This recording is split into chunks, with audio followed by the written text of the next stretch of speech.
আগামী বাজেটে সিগারেটে কর বাড়ানো হবে না জানালেন এনবিআর চেয়ারম্যান। কর ফাঁকি দিলে কঠোর ব্যবস্থার হুঁশিয়ারি।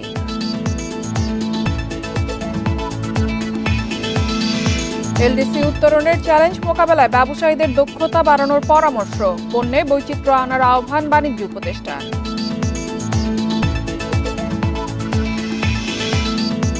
খেলাপি ঋণ আদায়ে কেন্দ্রীয় ব্যাংকের নতুন নীতিমালা কাজে আসবে না দাবি ব্যবসায়ীদের। উন্নত বিশ্বের সাথে মিল রাখার তাগিদ।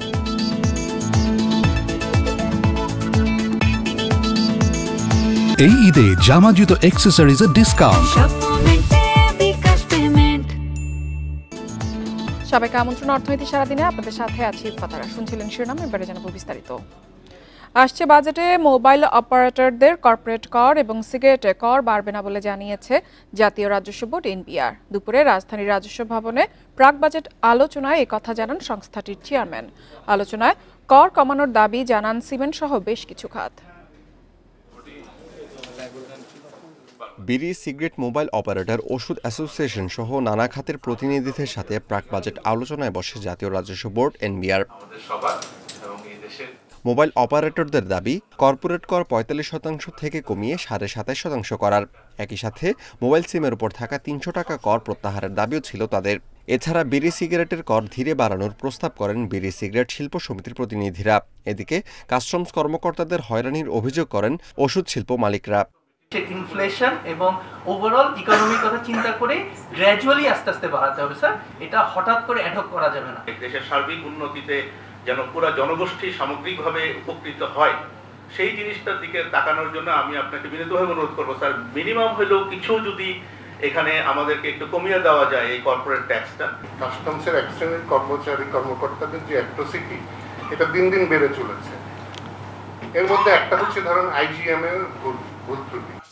সিগারেটের প্রকোপ কমাতে মূল্যস্তর কমানোর চিন্তার কথা জানান এনবিআর চেয়ারম্যান।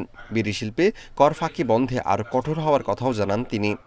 দেশ পরিচালনার জন্য, দেশের উন্নয়নের জন্য যে অর্থের যোগান দিতে হয়, এটা আমাদেরকে দিতে হবে। কারণ আমরা একটা 18 কোটির পরিবার, এই পরিবারের যেই সদস্যদের ইনকাম বেশি থাকবে তারা বেশি ট্যাক্স দিবে, যার কম থাকবে সে কম ট্যাক্স দিবে।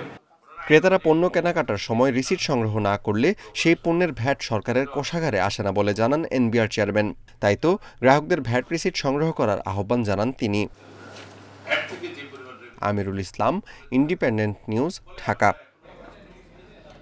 এলডিসি পরবর্তী সময়ে বিভিন্ন রপ্তানি বাজারে শুল্ক সুবিধা হারাবে দেশ। এই চ্যালেঞ্জ মোকাবিলায় কেবল সরকারের মুখাপেক্ষী না হয়ে ব্যবসায়ীদের দক্ষতা উৎপাদনশীলতা বাড়ানোর পরামর্শ গবেষকদের। রাজধানীতে এফবিসিসিআই আয়োজিত সেমিনারে বাণিজ্য উপদেষ্টা বলেন, বিদেশি বিনিয়োগ উৎসাহিত করলে রপ্তানি পণ্যে বৈচিত্র্য বাড়বে। সেমিনারে ব্যবসায়ীরা নীতির ধারাবাহিকতা রক্ষা করা, এনবিআর, কাস্টম সহ সরকারি সংস্থাগুলোর সেবা সহজ করার তাগিদ দেন। প্রক্রিয়াজাত কৃষি পণ্যের রপ্তানি বাড়াতে আন্তর্জাতিক মানের ল্যাব স্থাপনের পরামর্শ দেন খাত সংশ্লিষ্টরা। সেমিনারে এলডিসি উত্তরণের পরও ট্যারিফ সুবিধা পেতে এফটিএ শেপার মতন চুক্তির তাগিদ দেওয়া হয়। এ সময় এলডিসি উত্তরণ চ্যালেঞ্জ মোকাবেলা ট্যারিফ কমিশনকে শক্তিশালী করার পরামর্শ দেন বাণিজ্য উপদেষ্টা।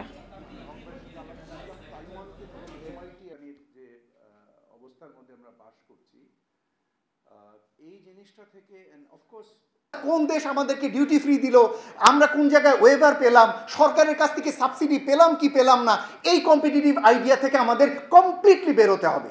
এফিসিয়েন্সি লেড অর্থাৎ দক্ষতা ভিত্তিক একটি অর্থনীতিতে দক্ষতা ভিত্তিক খাত উন্নয়নের দিকে আপনাদের যেতে হবে। আমাদের ফিসক্যাল পলিসি, আমাদের মনিটারি পলিসি, আমার মনে হয় the fundamentals of that has to B the distribution of wealth, the fair distribution of wealth.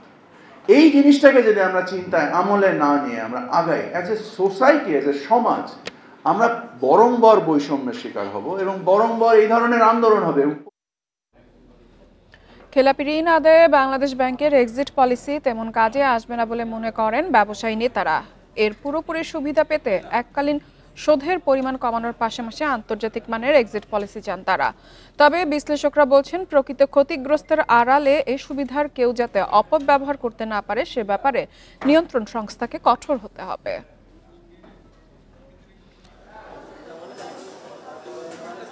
খেলাপি ঋণের পরিমাণ বেড়েই চলেছে ব্যাংক খাতে। বাংলাদেশ ব্যাংকের সর্বশেষ তথ্য মতে গেল ডিসেম্বর পর্যন্ত খেলাপি ঋণের পরিমাণ ছাড়িয়েছে প্রায় ৩.৫ লাখ কোটি টাকা। এমন বাস্তবতায় খেলাপি ঋণ পরিশোধে এক্সিট প্ল্যান চান ব্যবসায়ীরা। ব্যবসায়ীদের দাবির মুখে সম্প্রতি অনাদায়ী ঋণ আদায় বা এক্সিট সংক্রান্ত নীতিমালা ঘোষণা করে বাংলাদেশ ব্যাংক। এতে বলা হয়, মোট ঋণের ৫% দিয়ে এক্সিট সুবিধা নিতে পারবেন খেলাপি হওয়া ব্যবসায়ীরা। আবেদনের 2 মাসের মধ্যেই তা নিষ্পত্তি করা হবে।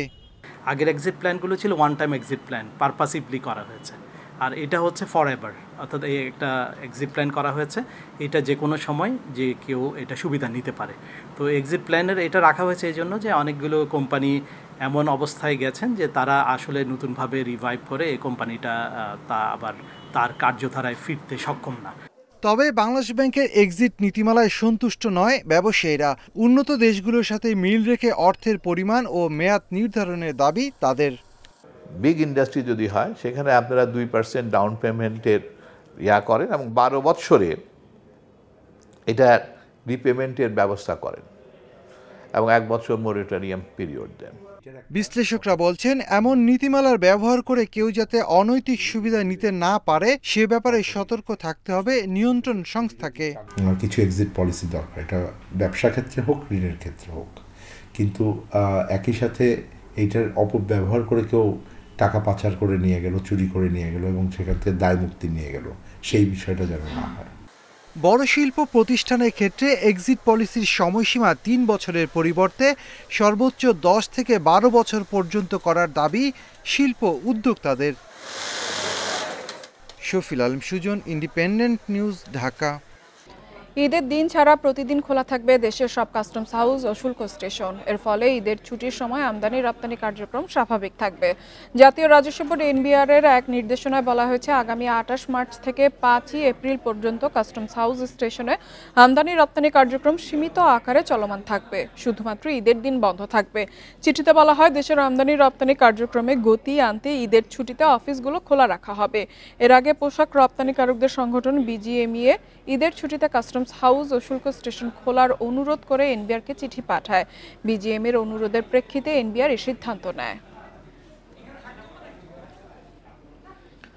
সুবিধাবঞ্চিত শিক্ষার্থীদের জন্য ইফতার আয়োজন করেছে এসিআই এয়ারসল ইনসেক্ট স্প্রে এবং অ্যাঞ্জেলিক ফ্রেশ এয়ার ফ্রেশনার। বেসরকারি সংস্থা ভালো কাজের হোটেলের সাথে যৌথভাবে এই উদ্যোগটি পরিচালিত হয়েছে। বাড্ডায় সুবিধাবঞ্চিত স্কুল শিক্ষার্থীদের জন্য এই ইফতার আয়োজন করা হয়। এর মাধ্যমে প্রায় 400 শিশু এসিআই এর ঊর্ধ্বতন কর্মকর্তাদের সাথে একসাথে ইফতার করে। অনুষ্ঠানটিতে সুবিধাবঞ্চিত শিশুদের পুষ্টিকর খাবার ও রমজানের সৌন্দর্য উদযাপনের পাশাপাশি মানবিকতা, মূল্যবোধ পালন ও উদারতার বার্তা ছড়িয়ে দেওয়া হয়। সম্মিলিত প্রচেষ্টার মাধ্যমে খাদ্য নিরাপত্তা নিশ্চিত করা ও অন্তর্ভুক্তিমূলক সমাজ গড়ে তোলাই ছিল এই আয়োজনের মূল উদ্দেশ্য।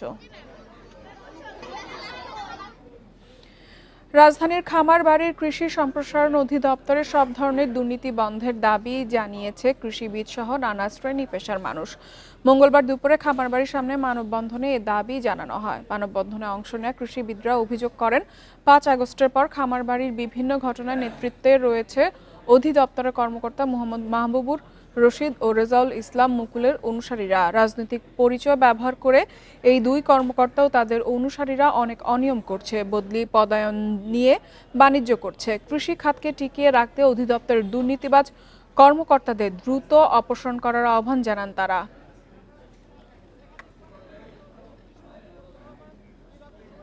এবার জানাবো বিশ্বের প্রধান মুদ্রার সাথে টাকার আজকের বিনিময় হার। দর অপরিবর্তিত যুক্তরাষ্ট্রের ডলারে বিনিময় হচ্ছে 122 টাকা। যুক্তরাজ্যের পাউন্ডের দর বেড়েছে, বিনিময় হচ্ছে 163 টাকা 29 পয়সায়। বেড়েছে ইউরোর দর, বিনিময় হচ্ছে 137 টাকা 44 পয়সা। অপরিবর্তিত ভারতীয় রুপির দর বিনিময় হচ্ছে 1 টাকা 42 পয়সা। সৌদি রিয়ালের দর বেড়েছে, বিনিময় হচ্ছে 32 টাকা 70 পয়সা। অপরিবর্তিত রয়েছে আরব আমিরাতের দিরহামের দর, বিনিময় হচ্ছে 33 টাকা 38 পয়সা। বেড়েছে কুয়েতি দিনারের দর, বিনিময় হচ্ছে 398 টাকা 52 পয়সা। এছাড়া মালয়েশিয়ান রিঙ্গিতের দরও বেড়েছে, বিনিময় হচ্ছে 27 টাকা 68 পয়সা।